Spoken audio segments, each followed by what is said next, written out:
So last week saw the release of iOS 9. We're all excited about it here at B60. We've got Pete here, our Enterprise Senior Strategic Consultant, and he's going to talk about iOS 9 today and how it affects the enterprise. So Pete, iOS 9? Yeah, so iOS 9's been one of the less eagerly anticipated updates in the consumer world.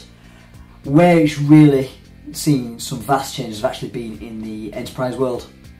First of all, a lot of the updates have been around making the platform more secure.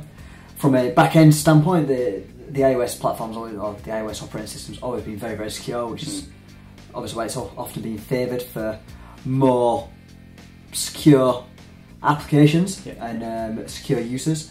What they've actually done this time is increase the security on the front end.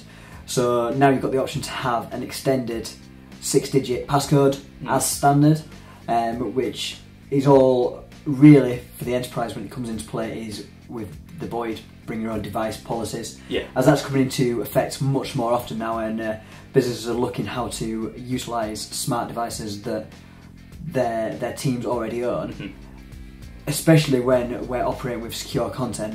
This ability is becoming hugely important. That being said, another really kind of a vital point, vital function or feature that they've added into iOS 9 is actually the fact that you can now isolate VPN activity to an application.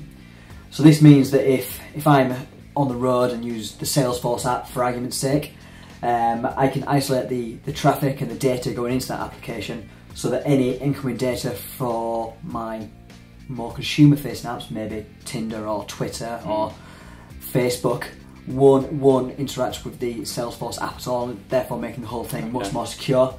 So that's another really good point. But I think the big thing we've seen with iOS 9 is Apple have put a real stake in their ground, in the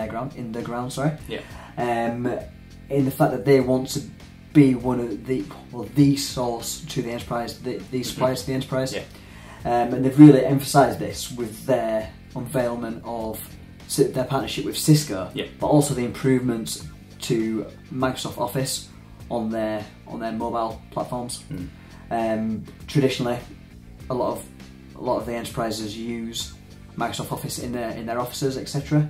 And on the iPad or iOS devices, it was often quite difficult to use. So they've improved that massively, which is good.